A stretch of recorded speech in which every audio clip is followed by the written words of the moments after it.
दोस्तों, क्या आप NFT के बारे में जानते हैं? ये एक नया बाजार है जो इस समय खड़ा हो रहा है और इसमें कई सारे कलाकार अपने डिजिटल आर्ट वर्क को बेचने वाले हैं। इनमें जो बड़े नाम हैं उनमें अमिताभ बच्चन और सनी लियोनी जैसे नाम भी शामिल हैं। क्या है ये NFT और कैसे काम करता है और कैसे इससे बदल जाएगा डिजिटल वर्ल्ड, मैं आपको इस वीडियो में बताने जा रहा हूं। NFT का जो फुल फॉर्म है उसको हम इस तरह से समझ सकते हैं कि नॉन फंजिबल टोकन, मतलब आप अगर किसी चीज को ऑनलाइन खरीदते हैं तो उस पर सिर्फ आपका एकाधिकार हो जाता है और फिर दोबारा उस चीज की कॉपी नहीं बनाई जा सकती। कई कलाकार अपने आर्ट वर्क को डिजिटल मोड में बेचने की तैयारी कर रहे हैं। क्रिप्टो करेंसी के साथ ही डेबिट कार्ड से भी ये प्रॉपर्टी खरीदी जा सकेगी। अब जैसे ट्विटर के फाउंडर जैक डॉर्सी ने अपने अकाउंट से जो पहला ट्वीट किया था उसे NFT पर खरीदा गया था। इस इकलौते ट्वीट की कीमत $29 लाख यानी 21 करोड़ 42 लाख रुपए के आसपास की है। ऐसे ही अमेरिकन आर्टिस्ट बीपल का आर्ट वर्क कोलाज 500 करोड़ से ज्यादा में बिका। अब इस मार्केट में सनी लियोनी और अमिताभ बच्चन की एंट्री हो चुकी है। अमिताभ बच्चन अपनी आवाज में मधुशाला को NFT पर बेचने वाले हैं जिसकी कीमत करोड़ों में हो सकती है, और सनी लियोनी अपनी हजारों डिजिटल अवतार को फैंस को उपलब्ध करा रही हैं। फिल्म स्टार सनी लियोनी ने तैयारी की है NFT में अपने हजारों लुक्स को बेचने की। सनी का अलग अलग कॉस्ट्यूम और आइटम्स के साथ अवतार आपको मिल जाएगा, जैसे किसी को कार, बिल्डिंग या हथियार के साथ सनी का फोटो, वीडियो, कुछ भी चाहिए हो वो मिल जाएगा। उसकी एक तय कीमत होगी और उस वीडियो की दोबारा कोई कॉपी नहीं बनाई जाएगी।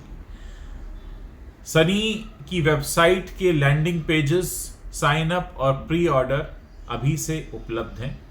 अगले 10 से 12 दिनों में पहला NFT तैयार होगा और वो अपने बैकएंड प्लेटफॉर्म से खुद ही NFT डेवलप कर रही हैं।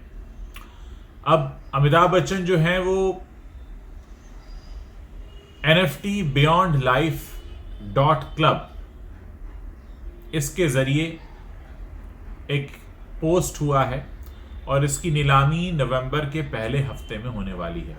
एक्सचेंज डेवलप करने वाली सिंगापुर की कंपनी रिटी एंटरटेनमेंट के MD और चेयरमैन अरुण पांडे बताते हैं कि अमिताभ ने अपनी आवाज में अपने पिता हरिवंश राय बच्चन की कविता मधुशाला का ऑडियो, शोले के खुद के साइन वाले पोस्टर्स और दूसरी अपनी कुछ पर्सनल चीजों को NFT में बदला है। इस नीलामी में हिस्सा लेने के लिए लोग काफी उत्साहित भी हैं और अब देखना यह है कि इसका चलन किस तरह से बढ़ता है। ये एक नई तरह का बाजार है और इसमें ऐसा माना जा रहा है कि कई और कलाकार भी हिस्सा ले सकते हैं। चेन्नई की एक 13 साल की लाया मतिक्षरा हैं जो देश की यंगेस्ट NFT आर्टिस्ट हैं। उन्होंने 110 सेकंड की एक शॉर्ट फिल्म तैयार की है, ग्रैटिट्यूड, जो NFT में 30,000 रुपए में बिकी है। और ये film Busan international kids and youth film festival में भी पसंद की गई थी। अब भारत में अभी इसका चलन नया जरूर है, लेकिन बहुत सारे लोग इसमें इंटरेस्ट दिखा रहे हैं और देखना यह है कि जिस तरह से क्रिप्टो करेंसी भारत में आई तेजी से और फिर छा गई, बहुत से लोगों ने इन्वेस्टमेंट किया, तो हो सकता है कि इस NFT का चलन भी इसी तरह से आए और हो सकता है कि NFT में खरीदी गई चीजों का रीसेल भी एक समय में शुरू हो। यह भी एक तरह का इन्वेस्टमेंट का तरीका हो सकता है। देखना यह कि आगे किस तरह से ये पूरा मामला बढ़ता है। ये एक तरह से डिजिटल एसेट है और डिजिटल एसेट जैसे जब डिजिटल एसेट बनाई जाती है तो ये एक ब्लॉकचेन में जनरेट होता है और इसके साथ गारंटी आती है कि आप जो भी एसेट ले रहे हैं ये ओरिजिनल है और अपने जैसी अकेली है, यानी आप जो खरीद रहे हैं वैसा दूसरा नहीं है। और यही वो वजह है जिसकी वजह से इसकी कीमतें बढ़ती हैं, ऊपर जाती हैं। NFT लेने वाले को एक डिजिटल ऑथेंटिकेशन मिलता है उनके पास जो डिजिटल एसेट्स हैं वो संसार में एकमात्र हैं और सीधे ओरिजिनल क्रिएटर से ही मिली। इस बात का एक सर्टिफिकेशन आता है।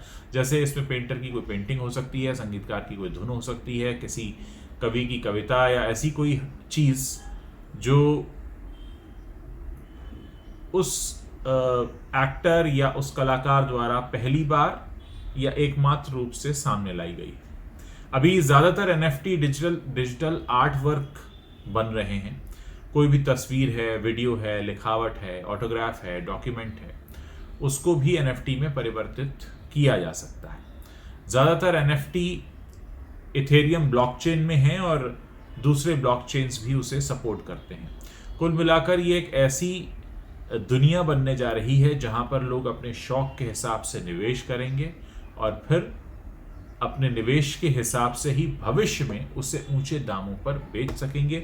मान लीजिए आपने कोई एक ऐसी एसेट खरीदी हुई है जिसकी डिमांड आगे चलकर बढ़ जाती है, तो आप अपनी इन्वेस्टमेंट को दुगना तिगुना या जैसी भी डिमांड हो उसके हिसाब से कर सकते हैं। एक नया बाजार डेवलप हो रहा है। देखना यह है कि अब ये किस तरफ जाती है दुनिया। वाकई जब डिजिटल पेमेंट्स आए थे किसी को पता नहीं था कि डिजिटल पेमेंट्स हमारी ज़िंदगी का हिस्सा बन जाएंगे। उसी तरह से क्रिप्टो करेंसी आई, पता नहीं था कि हमारी ज़िंदगी का हिस्सा बनने लगेगी, और अब ये एनएफटी आ चुका है। देखना ये कि लोग इसमें किस तरह से और निवेश करते हैं। एक बात ये ज़रूर कही जा सकती है कि ये भी एक मौका हो सकता है लोगों की मदद करने का। अगर आप अपनी कोई डिजिटल एसेट बेच रहे हैं तो आप किसी एनजीओ के साथ टाई अप ज़रूर कर सकते हैं कि इससे होने वाली आमदनी का इतना हिस्सा आप किसी नेक काम में खर्च करें। तो हो सकता है कि लोग इस तरह से भी कुछ नेक काम करें और समाज में कुछ ऐसी चीज़ें हों जो अभी तक नहीं हो रही।